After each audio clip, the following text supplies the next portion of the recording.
My name is Janie Robles, and I was saved at the age of 11 years old. I left the Lord after turning 17, and I returned back in 2016. And I have been walking my way back to Jesus since then. I am pro life because I believe that, and I know that a child in the womb is alive from the minute it's conceived, and it is a person, it is a life, and it is building and growing in what God created and what was meant to live. I had an abortion at the age of 25. I was intending to have it all along, but I got really sick. In addition to that, I really didn't know who the father was because I had been in a long-term relationship, and I got out of that relationship and then went into another. With being sick and trying to make it through college, trying to support myself, working in a factory was very difficult. When I spoke to friends and people that I trusted in my circle, they immediately kept pushing and suggesting to just go ahead and abort it. And until I got really sick and couldn't support myself because how sick I became, I started looking into the matter. And when I did, I walked into the place, and in a Planned Parenthood, they immediately wanted to, I mean, there was no walking. I knew when I walked in there was no walking out because I initially just went in to ask questions, and I was like not allowed to leave. I was pushed that it would be just fine. I wasn't given information. I didn't know at the the months in pregnancy. I didn't know how far and what that meant as a live fetus. And so they just said, "Oh, don't worry about it. It's not a big deal." They were just pushing to give me the Valium, which I was against taking anything like that as well. But they said that it was not a big deal. You'll be okay. You're just going to get relaxed. You're not going to get sleepy. And I was basically terrified, but I knew that it was just it was just such a difficult situation where I couldn't get out anymore. They were pretty aggressive on the way. They were just telling me it was going to be okay. Just do it. It'll be over before you know it. The abortion affected me mentally in the worst way, that I was no longer thinking independently and straight. My thinking process was always distracted because I always thought, oh, is this the right decision? Is that the right decision? Where before I didn't feel that. I didn't encounter, I never questioned my decisions. They were always solid and very true and discerning for the most part until that event. And in addition to that, my physical body, I developed endometriosis. It was very painful. I was sick a lot of the time, physically, emotionally. I was always a wreck because I was just thinking of the grief, and I was haunted of what happened to that life. What happened to that person that would have been my child? I felt like a piece of me was cut out, and there was a hole in my heart and in my soul, and it just kept haunting me. And I had problems with relationships. I had problems with my own decision making. I had problems in my own physical body. It just led to depression, upset. And every time I saw a knife, I just wanted to stab myself with it because I felt this ugliness inside. The abortion affected my relationship because I felt like I couldn't trust myself or other people that I met. I never married. I never could get relationships with my relationships to last very long. They would last a while, yes, but I was not trusting people. I just felt like some people, men especially, always had a hidden agenda, and it was always to hurt me. So I was constantly feeling pain and trying to protect myself from the pain. So I pushed people away, and I just became very angry, angry towards myself, angry towards men, angry to every situation that was disappointing, disheartening. When things didn't go right, I was just extremely filled with anger. And it was very upsetting because even when nothing was going right or wrong, there was just nothing going on, I would still ball up into anger. I would become really upset and depressed. And I kept thinking, what's wrong with me? What's wrong with me? And as I got older and older, I realized, wow, I'm not I'm not engaging with people. I'm not married. I always wanted to be married and have kids, and that child I had, I'll never get to make it up. I'm not going to be able to have children. I'm not able to have children. And as the years went on and they passed me by, it was again another hurdle of disappointment because I had that failure to look at again and face it and realize that perhaps that was a big mistake because maybe that was my only chance of ever having a child.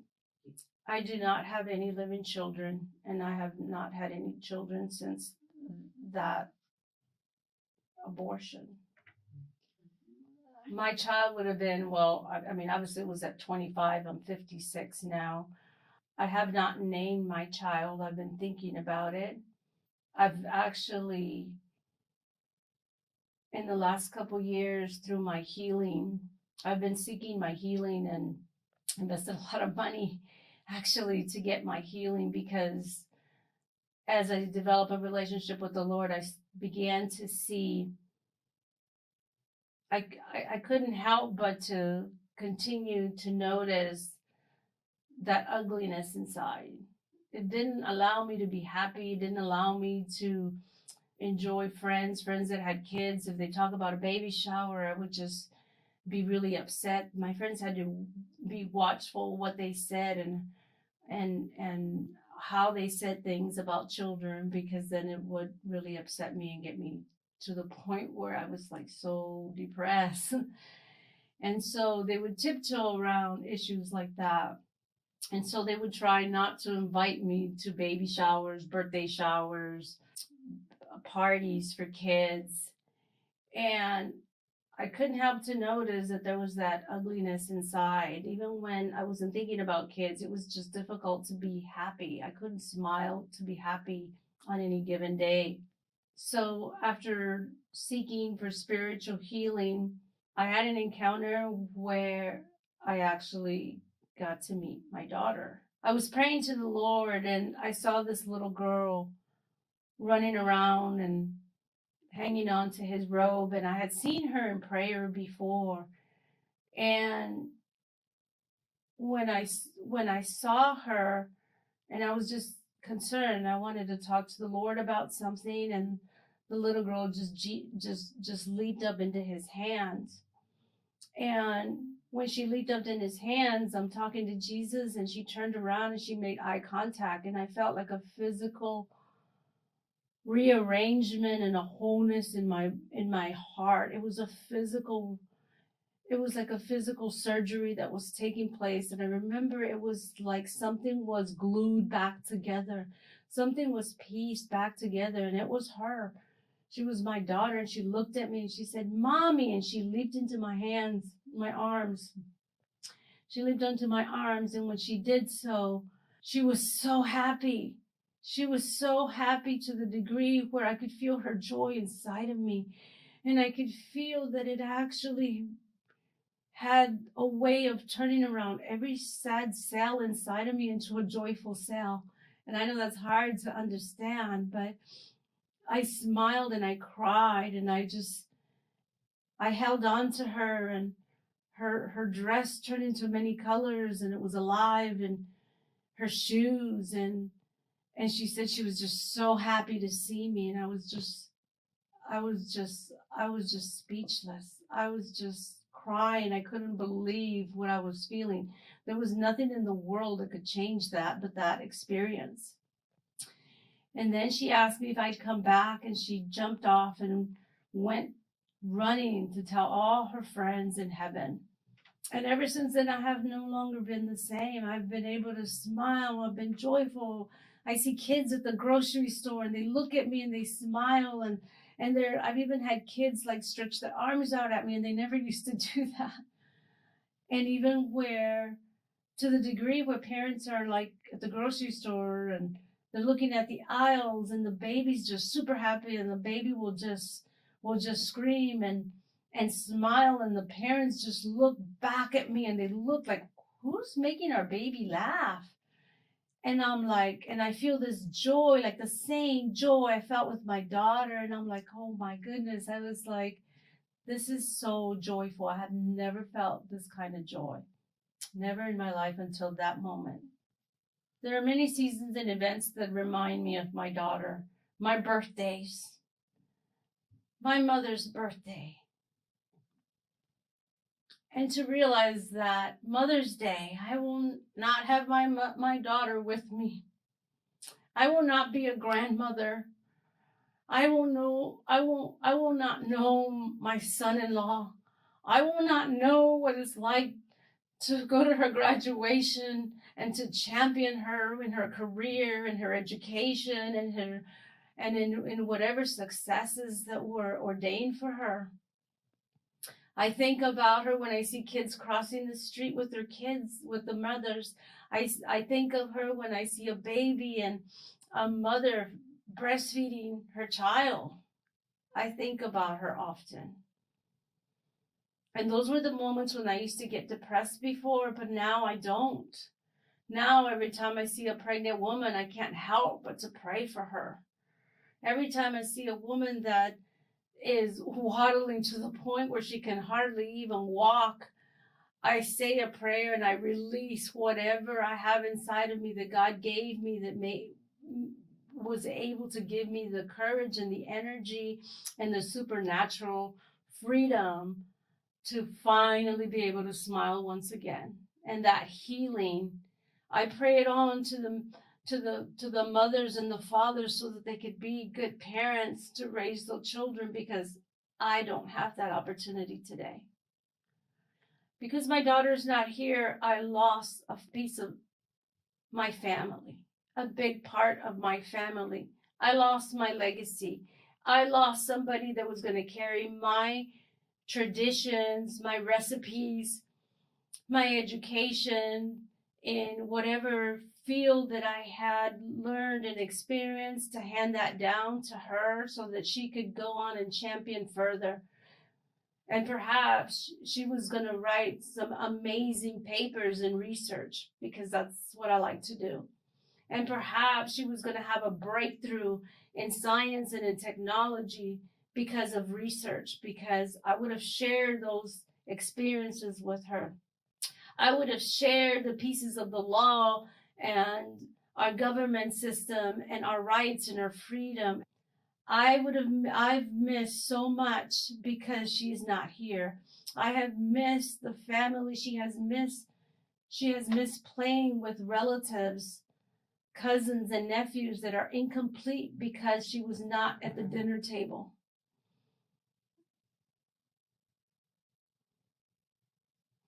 I have missed my whole life because I didn't have her.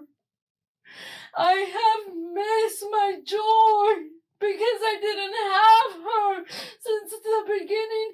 Since the beginning, I didn't have her. I lost her.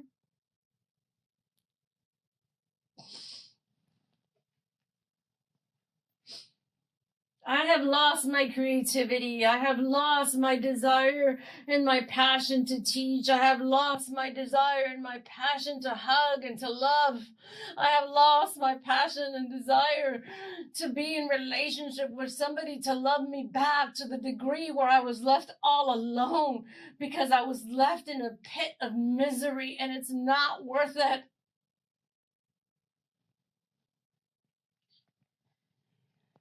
If I could go back, I so regret the decision.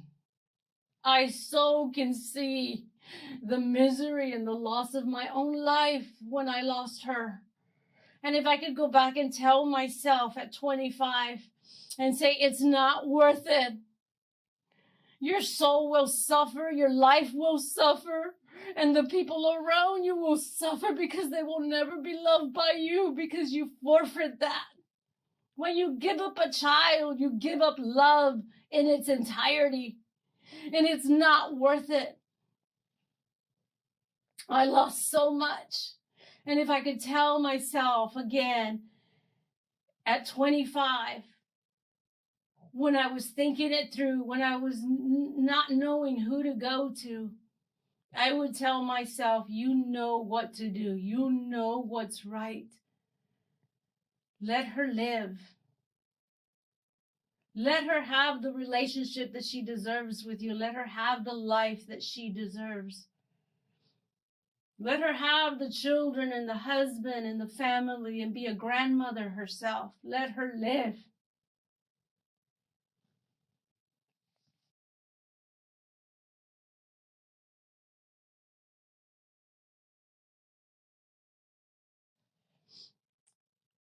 So Jesus did heal me.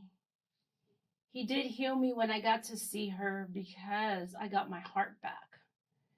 He got to heal me, and he gave me the memories of her, because actually he reminded me of an earlier time where I got to go to heaven in a dream and I got to hold her.